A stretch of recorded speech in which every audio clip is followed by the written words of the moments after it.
wafdiga madaxweyne maxamed cabdullaahi farmaajo oo ay qayb ka yihiin wasiiro iyo xubno ka tirsan dowladda dhexe ee Soomaaliya ayaa markii ay gaareen garoonka diyaaradaha ee magaalada Kismaayo waxaa halkaasi ku soo dhaweeyay mas'uuliyiin uu ka mid yahay madaxweynaha dowlad goboleedka Jubbaland Axmed Maxamed Islaam iyo qaar ka mid ah dadweynaha ku nool magaalada Kismaayo. Ujeedada safarka madaxweyne Farmaajo ee magaalada Kismaayo ayaa qayb ka ah safarro ku aadan wada shaqaynta dowlad goboleedyada dalka iyo dowladda dhexe ee Soomaaliya oo uu madaxweynuhu ku tagayo deegaanada maamul goboleedyada dalka. Madaxweynaha Jubbaland Axmed Maxamed Islaam oo ugu horeyn warbaahinta la hadlay ayaa madaxweynaha iyo wafdigiisa ku soo dhaweeyay magaalada Kismaayo isagoo madaxweynaha Jubbaland soo jeediyay hindise ah in madaxda dowladda dhexe ay xafiisyo ka furtaan deegaanada maamul goboleedyada dalka. waxaan aad iyo aad ugu faraxsanahay haddaan reer Jubbaland maanta in madaxweynaha Jamhuuriyadda Federaalka Soomaaliya Cabdullaahi Farmaajo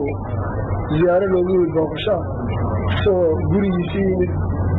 anagu aan ka jeclaa in safarradooda ay daan hore ugu kastabayay madaxweynaha iyo saaxiibadii iyo dowladda prime ministerka iyo speakerkii inay xafiisyo furtaan marba ay joogto u noqoto wufuudda caalamiga xataa meelaha kula ballamaan shirarka ku galaan haddana waa markii koowaad hadda madaxweynuhu uu ziyaaro noogu yimaado waxaynu ku soo dhawow waa dalkaagii waa dalkaad madaxweynaha ka ahay ma aha jamhuuriyad kale meel kale jirta Jubbaland baa la yidhaahdaa waa state ka tirsan dowlad goboleedyada Soomaaliya aad baa lagaaga soo dhaweynayaa waan ku faraxsanahay ziyaarada adigii iyo wafdiga kula socdo waxaan idiin rajaynaynaa hadda idinku waad timaadeen ilaaliin inaad ku timaadeen inaad taallada ku bixi doontaan haddii ilaahay madaxweynaha Soomaaliya Maxamed Cabdullaahi Farmaajo ayaa ka mahad celiyay soo dhaweynta ay magaalada Kismaayo ugu sameeyeen madaxda Jubbaland iyo qaybaha kala duwan ee bulshada ku nool magaalada Kismaayo. Weyseen adiga iyo Jubbaland sida kalgacalkooyada leh farxadda badan wanaagsan aad loo soo dhaweyseen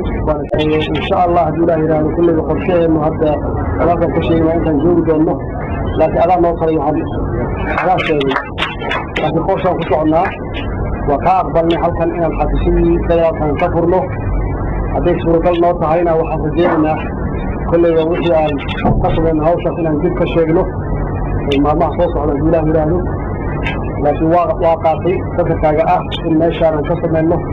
xafiisyadii federaalka hadday noqoto wasaaradihii madaxtooyadii wixii oo idin adama aad qayb ka mid ah tihiin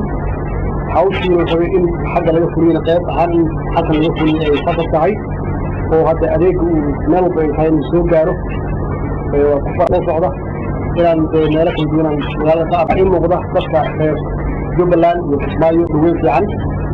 insha Allah laga dirko socotana waa kala wada dhisayna haddii ilaahay madaxweynaha ayaa inta uu joogo magaalada Kismaayo waxa uu kulamo kala duwan la yeelan doonaa madaxda maamul goboleedka Jubbaland qaybaha kala duwan ee bulshada ku nool magaalada Kismaayo iyadoo sidoo kale madaxweynuhu uu booqasho ku tagi doono qaybo ka tirsan magaalada Kismaayo. Wafdiga madaxweynaha ayaa markii ay gaareen magaalada Kismaayo waxa ay kormeer ku tageen taliska ciidanka xoogga dalka qaybta 43aad ee magaalada Kismaayo halkaas oo madaxweynuhu uu ciidamada u jeediyay hadal ku aadan dib u xoreynta deegaanada Jubbooyinka ee ay maamulaan Al-Shabaab iyo sidoo kale in ciidamadu ay heli doonaan xuquuqda ay ku leeyihiin dowladda dhexe. Khadar Maxamuud Xareed VOA Nairobi.